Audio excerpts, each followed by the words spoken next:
really good. Ayo! There we go. Oh, thanks, Okay, John. Thanks, John. That's what We were gonna used have you yell do a wolf on the whistle. top of the run in Retallick, which is a cat skiing place up in Canada, and that's how you find your buddy is Ayo! Wait. That's where that comes from. Okay. I mean, we are historians. Good evening, everyone. Thanks for coming to the HMFM annual meeting for 2025. My name is Sydney Bacon. I am the board president of the Friends of the Historical Museum. And Matt and I were just consternating. I think I've been here about 10 years with the board. I'm so pleased to be here, and I hope I'm here another 30 years. So if you'll let me. But I'm here, I guess, as a de facto MC. But before we get super started, I'm going to have Carolyn read off Let's see. something. Okay. Very mysterious. I'll introduce myself briefly. I'm Carolyn Thompson, and I am the assistant director here at the museum. I've been here for 18 years. I don't want to be here for another 18, but a few more.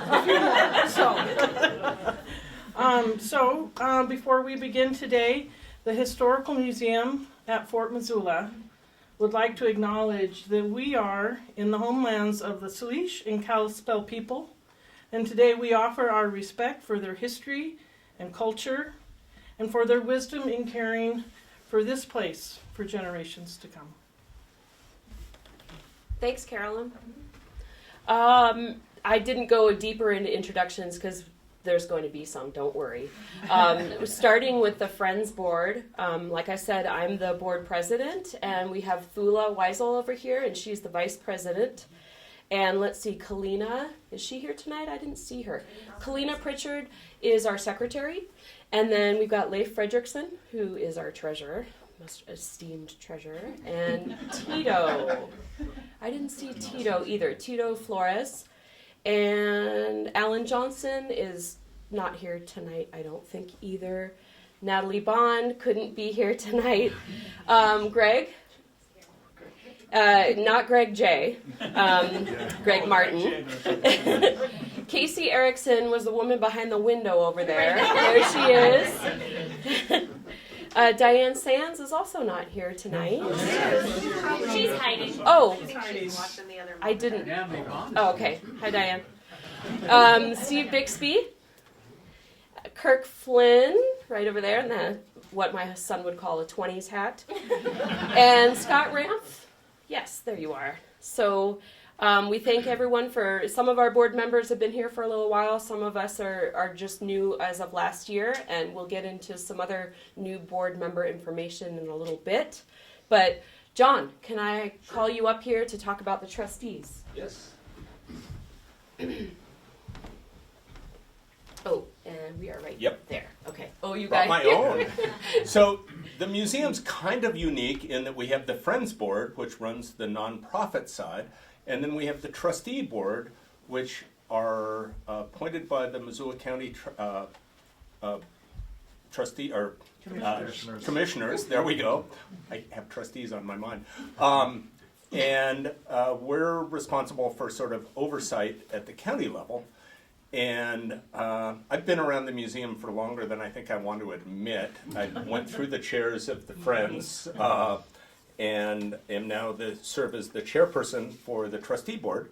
And I think our only trustee present is Jim McDonald, who is right here. And the other trustees are Jean Belangi-Nye, who is our secretary, Steve Adler, Ryan Delaney, and Jim Sadler. So and I Right. think with that, Thank you, John. we're on to Matt. Okay. So good evening, everybody. I'm getting to introduce my wonderful staff. So I'm going to start with Carolyn already introduced herself, with Carolyn Thompson, our assistant director. Emma Selfers, our curator of collections. Carrie Nolan, our development and communications director. Kelly Sinner, if you haven't met, Kelly's there. If you haven't met Kelly yet, Kelly is our brand new education director. So please take a few moments if you see her tonight and chat her up. Tori Cooney, our collections assistant. Tori, there she is right in front of me. Austin Haney. Where you at, Austin? Not O'Haney, just Haney. I might be Irish, but I'm not that. So I will elaborate on that just so it's not an inside joke. When Austin got his email address to the county, it's A.O. Haney, and the rest of ours is just our first initial and last name, so there must have been another A. Haney at some point. So we all just assumed his name was O'Haney instead of If you read your rally, you Yes. think his name Yes. is O'Haney Yes. too. So, and our last staff member is not in here tonight, but that's Eric Ives. He's our maintenance attendant. So with that, I will turn it, I believe, back over to Carolyn. Oh, okay. So I think you're up again.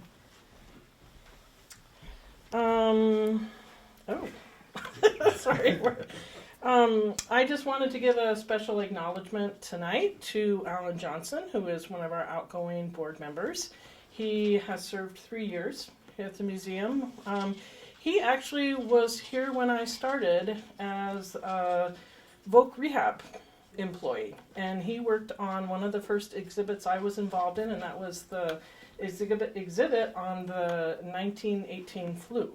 And so Alan worked with us for a few years then, and then left, and then came back, and has been an awesome volunteer with the front desk and education tours. And even though he's stepping down from the board, he will continue to be a part of the museum.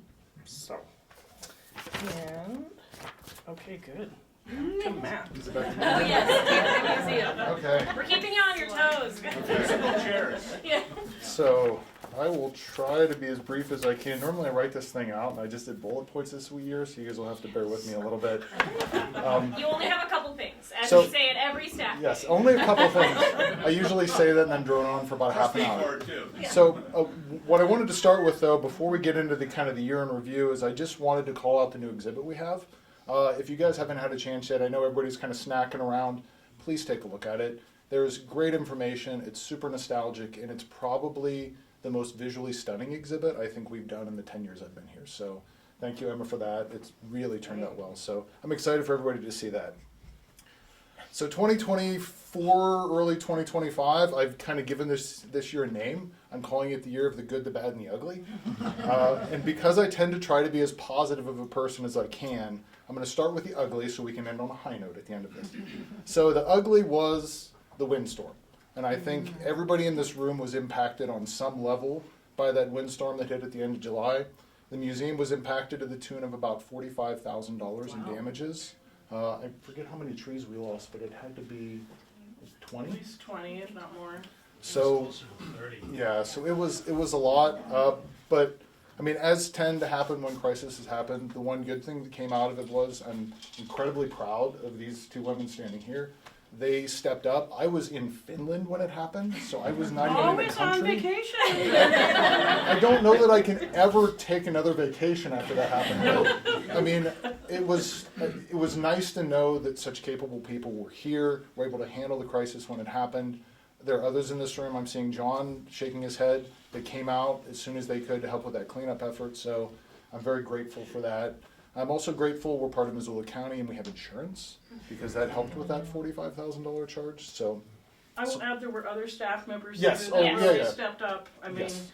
it was Well, everybody crazy. pitched in, Yeah. correct? Everybody It was was crazy. except Matt because Matt wasn't here. Everybody else pitched in. Next time. So, yes, next. Yeah, let's not. We'll Yeah. let him handle the whole thing. Yes. So that the good news is that covers the ugly. So we're done with the ugly. So now we're going to move on to the bad. And I think one of the biggest challenges the past year was losing two really amazing staff members. I think almost everybody in this room probably interacted with either Anne, who was our front desk manager and our collections assistant, or Christiana, who was here for 11 years as our education director. Both of these incredible individuals, you know, Anne started as an intern, and we got to watch her really grow as a professional. She was mentored by Emma, and she just really had this, I mean, gosh, she was such a different person from when I first met her as an anthropology intern until when she left us. And she went on to become a collections manager at a museum over on the Oregon coast. So it's So now always, I see her in webinars Yes, every month. yeah. So. Oh, cool. but I guess, you know, and that's part of what we do here at a museum our size. I mean, we mentor people, we give them the experience they need so that they can, you know, at some point they do outgrow you. But, you know, it's having her for those 5 years and being able to help see her career along was really a positive thing. And Chris John, I can't say enough about. Just a wonderful human being, wonderful education director, and we really saw tremendous growth under her. So it was definitely tough to see her go as well too. A couple of other things that we're going to call into the bad. This one kind of bad. We'll call this one bad that turns good. So the Montana Historic Preservation Grant Program. So this is a state preservation grant that we applied for a long time ago, back in February of 24, and it goes through the legislature, so they just went through it. And over the course of about the last 2.5 months, we were rated 13th out of 60 projects, then we were defunded, then we were partially funded, then we were defunded again, and the second time we got defunded was because the legislature made a rule stating that if you had received funding in the previous session, you weren't eligible, which granted didn't exist when we wrote the grant, but then we had to inform them that we did get a grant, but we didn't accept the grant last session, so we didn't take a penny from the state. So now, thanks to John Reimel and a number of other folks in this room who wrote emails, Thula, I know I'm missing a bunch of people, we are back in that grant for the full $114,000, and those funds will help to restore St. Michael's Church. And we've also raised over 2/3 of the match as well for that, and that we hope to complete that in Missoula Gives. So it's exciting, and hopefully in the spring of 26 we will be kicking off with a project with St. Michael's Church. A couple other, so that's the kind of the bad that turned good, the ones that, good that turned bad. We did have a grant terminated from the IMLS. I'm sure everybody's familiar that, there's been a lot of attacks on the Institute for Museum and Library Services and a lot of the grants that go towards arts and culture. We did have one terminated. We were very fortunate that we're at the very tail end of that project, so we may still be able to recoup most of the funding we lost due to that, because those funds those expenses were incurred prior to April 7th when the grant was canceled. But so we're currently working on that, trying to get as much money out of that as we can. But again, we're very lucky because I know there are many other organizations that maybe got a grant not in 2023 that we did, or in 2024, and they were maybe $50,000 into the grant of a $200,000 project, and now they're stuck, and they have to try to find that additional funds. What's that grant for, Matt? Oh, the IMLS grant? Oh, it's for the barracks exhibit. Yes. So it's for the new exhibit that, by the way, we'll talk about this in a second, but by the way, May 31st, we don't have a time yet, but as soon as we have that, we'll send it out to everybody. But our barracks exhibit is going to open. It's another thing I'm super excited for you guys to see. The other one is, I was in Washington, D.C. last week for the Japanese American Confinement Sites Coalition. We are still advocating for funding for that. To date, that program has not been a target of some of the federal cuts, but it's still, we need to remain vigilant and protect those type of things. That grant program, our entire ask was, I think it's $4.56 million a year for that, which that's like you and I, that's a half of a penny for one of us. So, and it's an incredibly important program that, this museum alone has benefited by, probably close to $700,000 we've received in JAX grant funding. And the thing I made sure to remind our representatives when I was there is every one of those pennies have come back to Montana and helped to support local contractors, local architects, local folks with that. So it's not just about those monies going to the arts, it's about that money and the way it helps economically in our community. Okay, so we're done with the bad and the ugly. So we're going to move on to the good, although Emma's going to shake her head when I say this one. Our new HVAC system. So we do have an entirely new HVAC system in this building. Which is going to help us care for our collection. There were little challenges with getting control of that system and getting readings on that, but we're making really good progress, and It's tiptoeing out of bad. It is. It's tiptoeing out of bad, but I'm still going to call it good for this one. So we have a new HVAC system in this building, which is great. And again, one of our primary responsibilities as a museum is to take care of our collection. So that's going to help us with that. Then Juneteenth last year, I don't know if any of you in the room were able to attend our Juneteenth celebration last year. We every year have grown that crowd. We went from, I think, 50 or 75 people the first year to close to 100 the second year, and I believe we had close to 150 people last year. So it's been really exciting to watch that grow. And not just the event itself, but the partnership that we've developed with the Montana Black Collective has been really incredible for us as a museum. And I think the work we're doing with them is going to influence work we do moving forward and help us to become a better, more I'm going to say the word inclusive, but better, more inclusive museum. Let me see what else to go here. 4th of July, I'll be quick on this one. Another great crowd in 2024. For once, the weather was actually, it really did. The weather was nice. It was like 75 degrees in San instead of being 110. Cheese curds. So Carrie's going to do a little fundraising report here in a little bit, development report. But we had a record year for our cheese curd booth at the fair. We raised $27,000 this year selling cheese curds. Same was kind of true with the book sale. The book sale last year raised $29,000 for the Friends of the Historical Museum, which is a record year for us. I can't thank enough the army of volunteers that do that book sale. I mean, they've been sorting already for several months. And I would also add, I know Bill's here somewhere. Where's Weichel? Weichel, right So the head cheese back there, we couldn't do the cheese curd booth if it wasn't for Bill Weichel. So, and then the last thing I'll say, as far as event-wise, is our Lantern Tours program, which is our holiday living history program, continues to be really popular. It's sold out again in 2024, and it also made a little more money than it's ever made before. I think that's because Carrie bought the price, though. Yeah. But I resold Yes. several Resold, non-refundable yes. tickets. Nice. So, some good news on the line of grants. We had a little challenge with the construction of our new barrack, or our barrack project, in that our cost estimates for doing that project were done in 2020, and we bid it out in 2023. When anybody looks at your housing values between them, it wasn't very good. So we found ourselves, as we began construction on that, about $350,000 below what we needed to have to do the project. So the staff bared with me. We decided to phase the project. So we did the first phase, which will open May 31st. We did that last summer with the hopes that we could secure the funding for the second phase to begin this spring. And we got a very wonderful phone call in December. The M.J. Murdoch Charitable Trust has given us a grant for $350,000 that fully funds that project again. So it's super exciting for us. It's great for Emma because she's going to have a brand new collections facility, which is what that second building is going to be used for. They're all for me. Yes, yeah.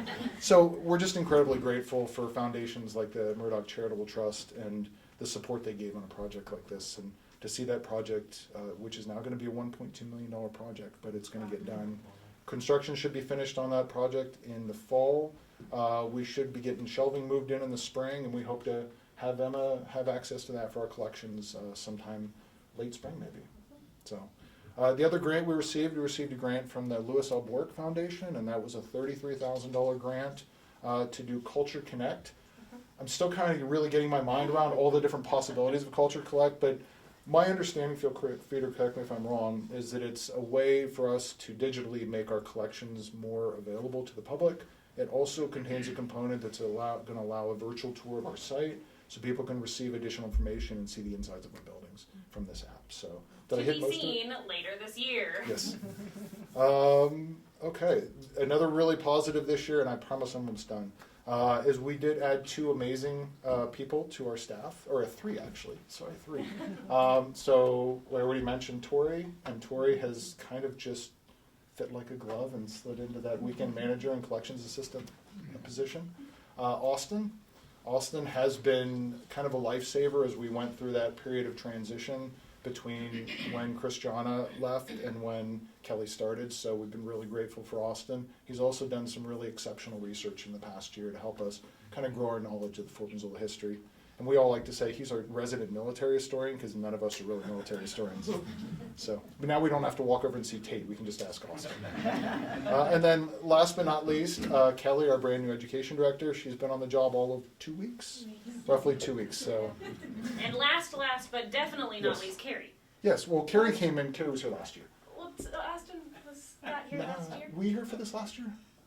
He started Yeah, last like- April. Okay. 4 days. Okay. So if you were still so new, I forgot about it. Hey, you meet everybody. It's like, I have no idea who any of you people are. So, Not a clue. so then my last 2 things here are, I've already mentioned the barracks. Phase 1 is complete. The exhibit is being installed now. We will be doing a grand opening of that on May 31st, so we're super excited. That will probably be our big ribbon cutting for this project, just because the second building is not necessarily a public-facing building. But we want to make sure we really celebrate that opening of that. The exhibit itself is, we have an exhibit in our existing barrack, which is a very traditional gallery style exhibit, but what we're really going for theme-wise in this is creating a human connection with the men that were held at Fort Missoula during World War II. So there's individual internees that are profiled as part of that. And I think that's where the real power is in allowing people to connect with folks in the past on a personal level, and not just seeing them as a group of 1,000 Japanese or 1,200 Italians, but actually thinking about the individual and how their lives were impacted. I think that allows us to kind of really connect with them. Last but not least, last year in November, the museum went through all last year, we went through the process of reaccreditation. For those of you who don't know, the American Alliance of Museums accredits museums, and it's a very lengthy process to go through.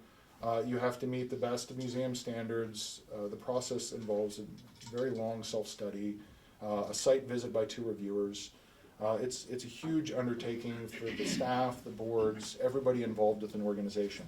In fact, there's only 6 museums in the entire state of Montana that are accredited, and only about 3% of museums nationwide. But you're sitting in one. So we made it through the accreditation process. I'm so incredibly proud of my staff for all the work they put into for this. I'm proud of my boards. I mean, these folks sat for 2 hours with you, John, with both our boards and our trustees. So it really was a team effort to make something like this happen. So thank you, staff, boards, for doing everything with accreditation. So I'm incredibly grateful for that. So I think that's it. The last thing I just want to do is more thank yous. Thank you for my incredibly talented, amazing staff for all they do to make the museum a success. Thank you to my boards for your support, the Friends for raising so much money. And then, of course, last but not least, we couldn't do what we do without our volunteers. So I know we've got some volunteers in the room. No organization like this makes any headways without the contributions of all those volunteers. So thank you so much, volunteers, and if you guys would please give yourselves a round of applause for being amazing.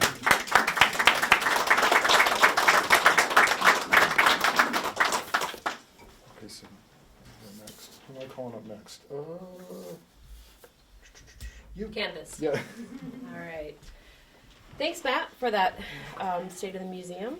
And now we're going to move on to candidates for election to the Board of the Friends. So the governance committee, which is the myself, the vice president, Matt, and the secretary and the treasurer get together and try to study to figure out who could be a good fit for our Friends Board. And after a very productive governance meeting and many worthy candidates being nominated by the staff, we came up, or with board and trustees, the governance committee is pleased to present 3 candidates for election to the board in 2025. We're confident that these individuals will bring their expertise, passion, and energy to the board and to contribute to the future success of the Friends of the Historical Museum. Most of these folks, most of you know very well, or at least they know the museum very well, so we're very fortunate to have some kind of old blood coming in. The candidates are Ron Wakamoto, and he was on the board for the last 6 years and is now just about done with his year off. We've got Virginia Ahrensberg. Where is she? There you are. And then we have Cassidy Vandervoort. And, okay, you already stood or waved. So let's see here. Ron, why are you interested in coming back onto the Friends Board? Oh, it's just a wonderful place to be. There's a lot of work to do yet, so Yes. that's why I'm coming back. So you've been pretty idle for the last year, right? Well, he hasn't been coming back to give tours or lead anything. Yeah. Okay. So, Virginia, did you know you were going to have to say something? No. Yeah, would you I've just... had this beer, but Well, that's okay. no, Mine's I can over still there. talk. No, I'm interested because I've been a part of the Missoula community for 65 years, seeing the changes, the good and the bad changes, and been volunteering here at the front desk, and I love it. And I'm passionate about our history in Missoula and about sharing it with others. Well, thank you. I look forward to working with you. Thanks, I do. And then Cassidy. last but not least, we're putting you on the spot. Yay! Okay. Yeah, I'm really excited to be here. I got my start in museums here at Fort Missoula, so it's just a way to give back to the museum that's helped me grow as a historian as I've completed my graduate degree and have moved on to working in the field of history in the state of Montana and in Missoula specifically. So I'm happy to contribute what they've contributed to me so much in my career already. Great. Thank you. Let's see. All right. Now I. That's pretty good. That's her business card. She's got it ready. As everyone on the Friends Board knows, I'm not very skookum with my Roberts rules. So let's see here. At this time, I'd like to request a motion from the floor to approve the election of these 5. Sorry, it's a typo. Okay. 3 individuals to the Friends of the Historical Museum Board. Do we have a motion from the floor? Anne? Does it have to be a board person? Yeah. Okay. Oh, okay. Yeah. You can just say aye afterwards. I move to nominate these 3 people to the board Okay. and approve them for the board. Thank you, Fula. Do we have a second? Second. All right, Leif seconds. Okay, all those in favor? Aye. Board members? Sorry. Anyone opposed? All right, well, the 3 of you. Welcome to the Friends Board. Thank you. Okay, so we kind of touched on this a little bit earlier, but I'll do it again. Announcement of 2025 Friends of the Historical Museum officers. Myself as continuing to be president. And then we've got Fula as vice president. And we've got Kalina continuing as secretary. And we did verify with her that she's okay with that. And Leif will continue as treasurer. So thank you, all of us, for that. And now, John, it's your turn again. And I'm not going to just stand here. I'm going to sit down now. I'll try not to trip over any extension cords. Well, congratulations to the new board members. It's absolutely amazing to me how far the Friends organization has come since I worked my way through the chairs many years ago. I think at that time our total fundraising was like $5,000. It's just staggering to me that you guys have come so far in supporting the museum.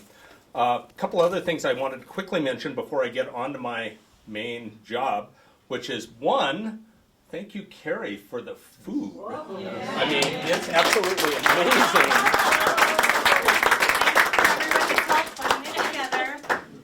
And in full disclosure, Carrie and I knew each other through an organization, the American Cancer Society, many, many years ago. Well, not that many years ago, but a few. That was a lot of years ago. And the one other thing I wanted to mention before my main topic is next Saturday is Forestry Day out here. So come on out and enjoy Forestry Day. There's a tremendous amount going on.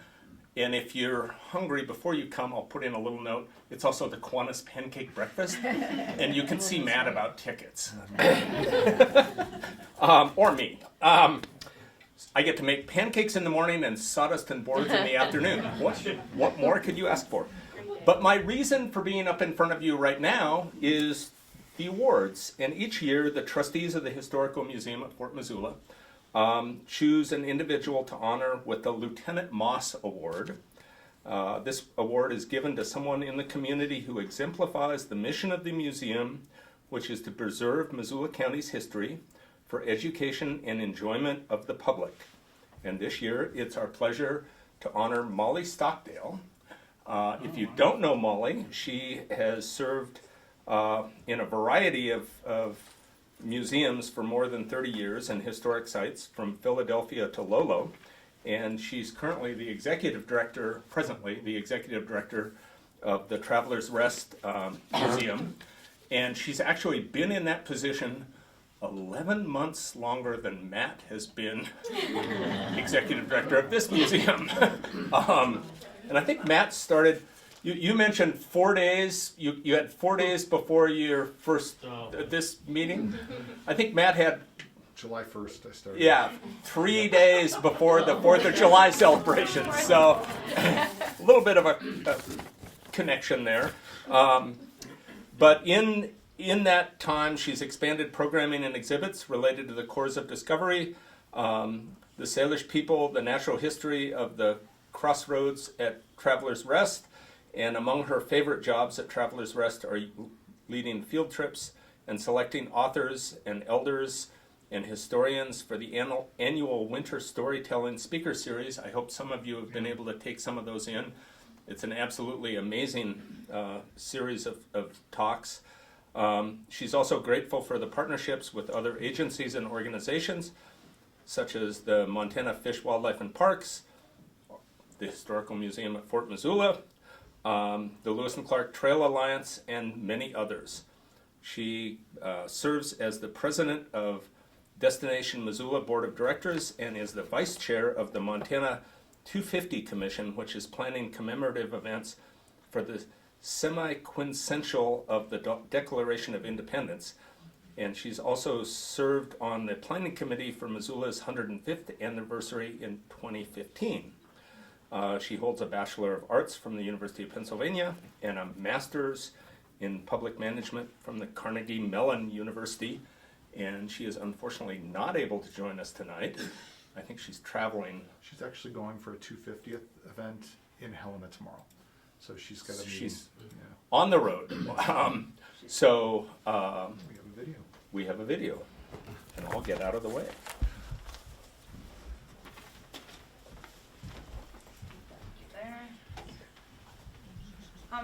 So I had the opportunity of spending the afternoon with Molly and just having a conversation about why she does what she does, who she is, and why it's important to remember our history and share it with others.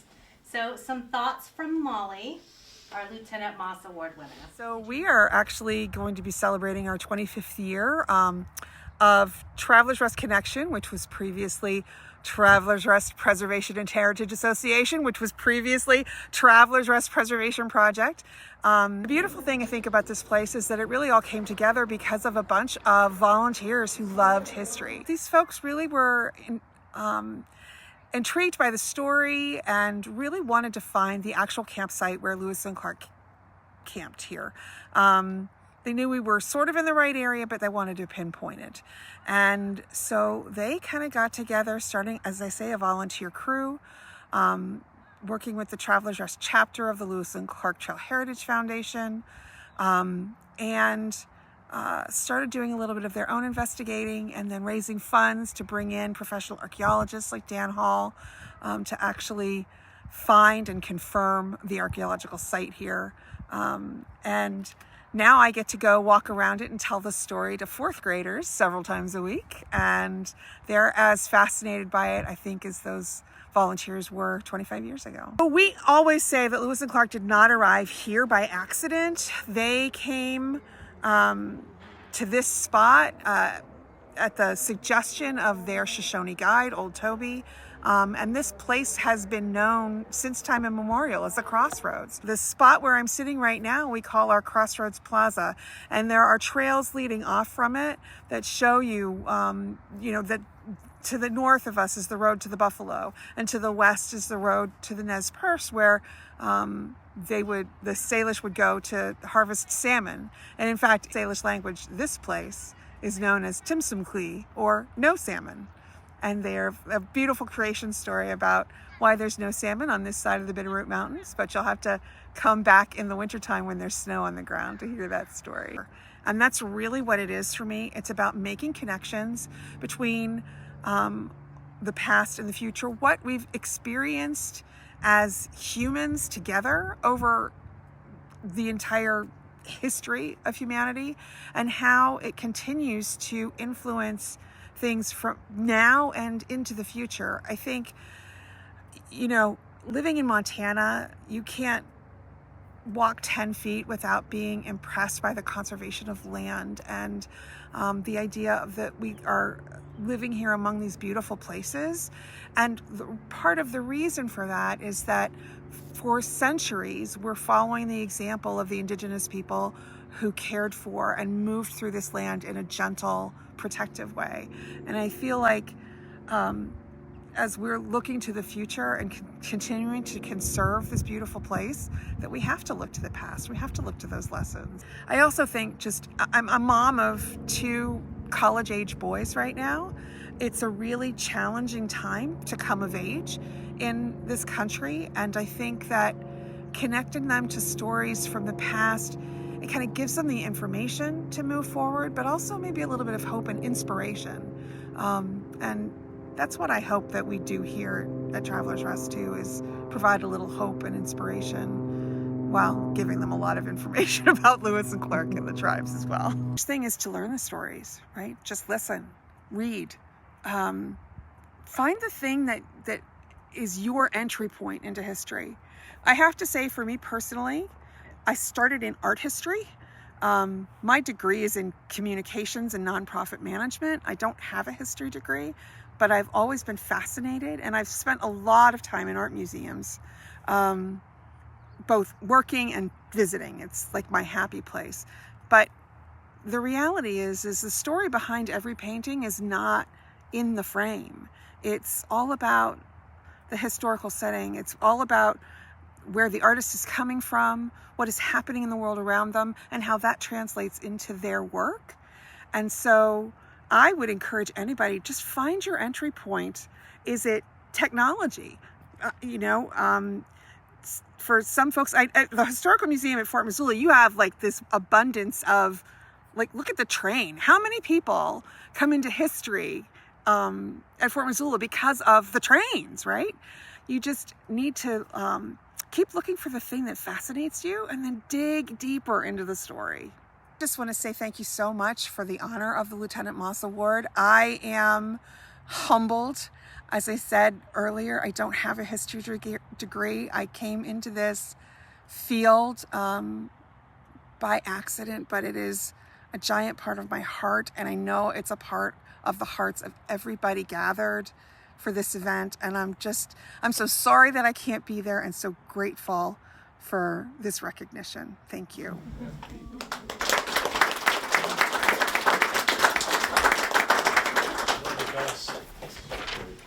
Sounds like it.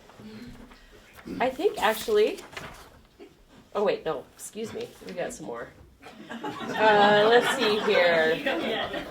Actually, Carolyn, the volunteer appreciation. Okay. I will stay here, Yeah. I guess.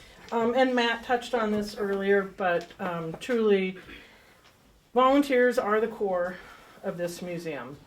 And aside from my awesome coworkers, volunteers are my favorite part here. And I just really appreciate everybody bringing their energy and enthusiasm and their gifts. And you all make this place so much better. And it makes me want to come to work. And some days I really don't want to come to work. So awesome. Appreciate it. And in conjunction with that, we do have our volunteer picnic coming up at the end of August, beginning of September, our volunteer appreciation picnic. This year, however, with the creation of the Missoula Business Exhibit, we had some extra volunteer help, and we wanted to acknowledge one person in particular. So, Steve Bixby, if you could come to the front of the line, please. It's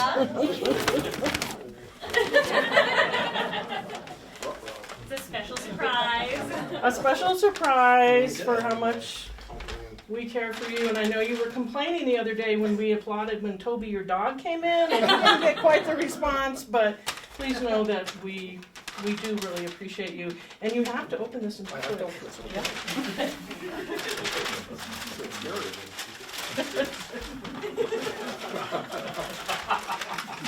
Oh my gosh.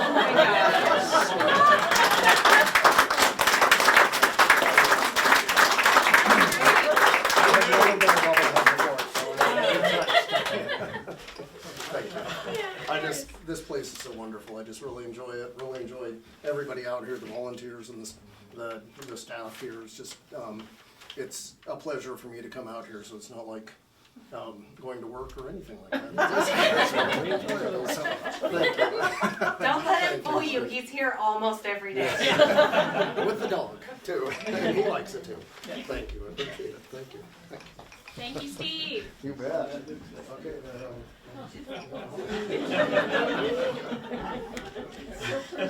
Emma, it sounds like it's your turn for the Missoula. Oh, you got your nice Missoula Business Exhibit introduction. Emma. All right. Welcome, everybody. And first of all, I am going to read this because I wrote it yesterday and forgot everything. My brain is Swiss cheese. But first of all, I just wanted to say that I'm excited that the exhibit has finally come together and that you guys all get to see it. It's happening. I've been working on this project for over a year and installing it for the last 2 months, pretty much nonstop. And I'm just so proud to share with you our proud, very strong, and vibrant Missoula small business history. So following the CCC exhibit and its custom-built tent was a hard act to follow, I know. But when it came down to figuring out what exhibits were going to be installed during our 50th year in 2025, I knew that this was not just a chance to celebrate the museum, but more of a chance to celebrate the history of our community that we preserve and display. After working with Stan Cohen, right there, whose face you'll see not only in this exhibit right behind you, but also in the business exhibit. After working with Stan very closely on the CCC exhibit and facilitating his donation of, honestly, at this point, hundreds of artifacts to our collections, I was just truly inspired by his work of collecting Missoula business ephemera, and it continued to inspire this idea of celebrating the businesses that have come, gone, and sometimes even stayed over the last 150 years. We quickly realized that this was a great opportunity to tell some stories that could relate to tourists and locals alike, while really highlighting what makes Missoula special.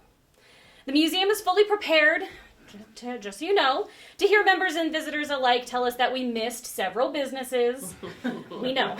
And that was one of the hardest decisions that we had to make. What businesses do we even feature in an exhibit like this?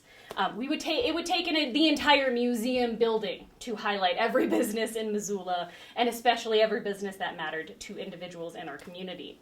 The fact of the matter was, there's literally no way to do that. And so after conducting some oral history interviews with volunteers, staff, community members, I did speak with Carrie and Carolyn and Virginia and so many other people. We knew we needed to boil it down to some core themes of businesses that cover what we wear, what we eat, and what we drink. Core parts of a human life experience. And also some of those truly unique Missoula institutions. From there, we wanted to make sure we utilized as many of our objects as possible from our permanent collections. So many of the business inclusion decisions were based purely on what items do we have. Our hope is that the community will come together and share those stories of the businesses we missed on our graffiti wall that's in the exhibit. In case you saw that, yes, please draw on it. That's what it's there for. As well as at our roundtable event, of which some of you have been invited to this Saturday, or by donating their precious memorabilia to the museum collections. We want to hear about the places that have meant something to you, whether you've been here for 2 years, 5 years like myself, or 50. The collections you see in the gallery during your visit have come to the museum from 50 individual donors, and they've been donated over our last 50 years.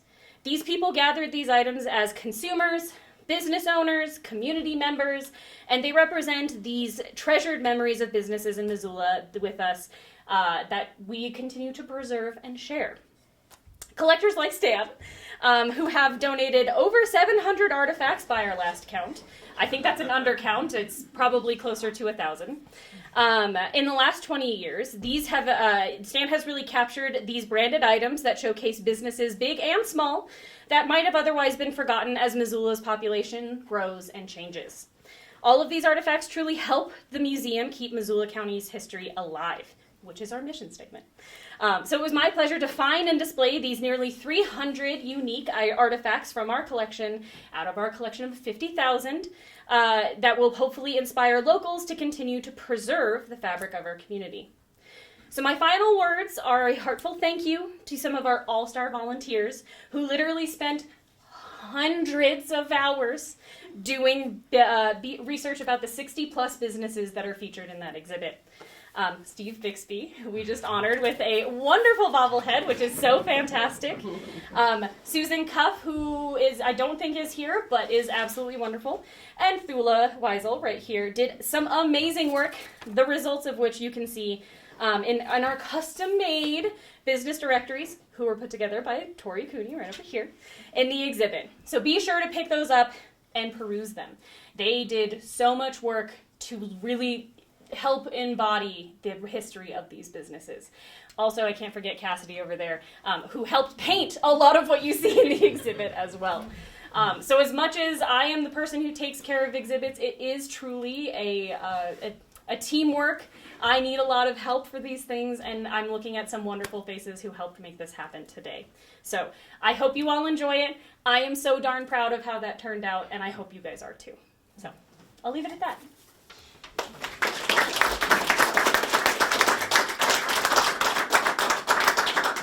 Are you sure you just put that together last night? I sure did. All right. Well, you know your stuff, Emma. I'm so excited to see it. I still haven't yet. I've waited for tonight to look at it. I even was so. like, "Are you sure you don't want to take a peek?" Yeah. There? I said, She's like, "No, I'm waiting. Okay, so Carrie, you're up next talking about the museum development and fundraising. So there hasn't been much of a mention of it yet, but this is actually the Historical Museum at Fort Missoula's 50th year. It's our anniversary. I've been here about a year, but as I'm looking around the room, I see lots of faces who've been here about 50 years. Real close, if not that long.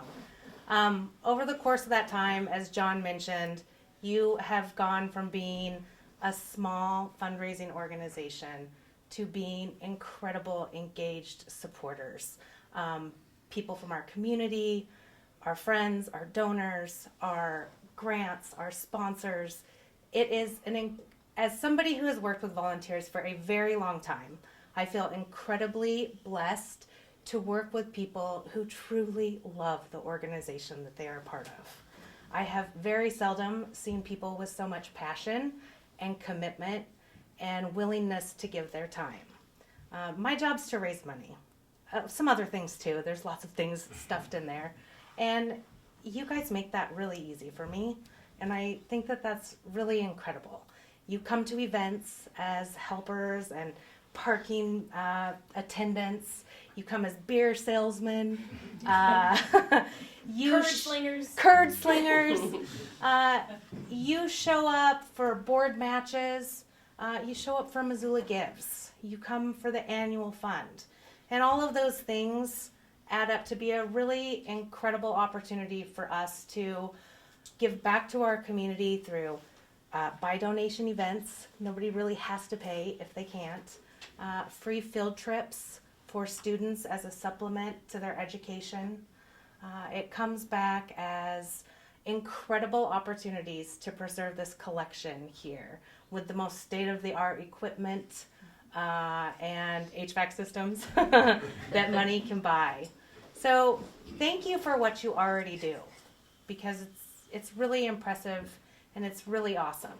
And I'm really excited about the next 50 years that we have together. We've got all kinds of great things happening in 2025 to celebrate our 50th year. We're working on the church, which you guys will see lots of things about Missoula Gives coming your way. We're also working on a project at the airport to entertain the kids so the parents get a little break and send them right back here to HMFM to explore a real lookout, not just a little one. But what I really want to say to you is that sharing the story of the museum doesn't have to always be about money. So my ask for you tonight is kind of what Molly said, to share your stories, to share your passion, to bring a new person to see the exhibit, to be ambassadors for something that you already love. I hope it's something that just layers into your everyday and isn't something extra, that it's just part of who we are, and we get to share that with the rest of the community and the people. And those connections are what make Missoula really special, or the Historical Museum really special. So I have a little video of the last year that we've had together. What makes the Historical Museum at Fort Missoula special? It's a pretty tough question to answer. It's 32 acres of open space accessible to the public 365 days a year. We have a real-life lookout you can climb, a train that was featured in a Hollywood movie, and a trolley that transported people between Missoula and Bonner. Fort Missoula is a site of consciousness. In the 1940s, thousands of Italian and Japanese were incarcerated right here in Missoula, Montana, and that's an important part of our history to remember and not repeat. What's really special about the museum is you. The volunteers, the docents, the board members, the friends. The unwavering commitment and passion to keeping Missoula County's history alive. Every year you host events, fundraisers like the book sale and cheese curds. And every year you raise important funds and awareness for historic preservation that allow us to complete projects that keep Missoula County's history alive. Over the last year, we've had an opportunity to update and upgrade the outside grounds substantially, continue to serve our community through free field trips and by donation events, and have expanded our network to include a number of small business sponsors. We appreciate our business community making historic preservation important. We hope you take a minute to thank these folks for supporting the Historical Museum at Fort Missoula.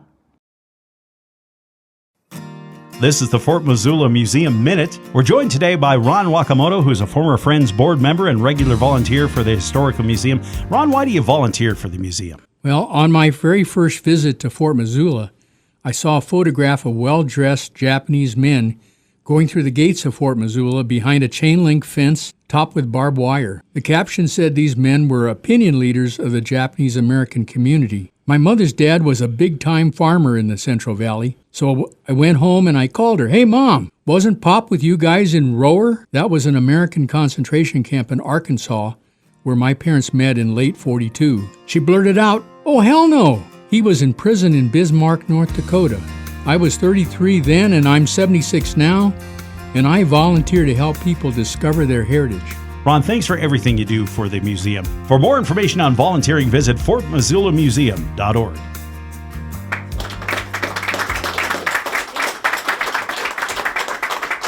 Carrie has taught me about the soft touch of fundraising, which means it doesn't necessarily mean asking people for money, but just reminding them that the fort is out here. And the business cards, they're such a great idea. She made all of us board members business cards with free admission passes on the back. So that's very soft touch. Let's see here. I think it's about time to adjourn. I'm really excited to go see the new exhibit. And I gotta do my Robert's rules again. Do we have a call for a motion from a board member to adjourn the business portion of the 2025 annual meeting? Kirk. I motion to adjourn. Thank you, Kirk. Do we have a second? All right, Greg J. Seconds. All those in favor? Aye. Aye. Anyone opposed? Okay, motion carried.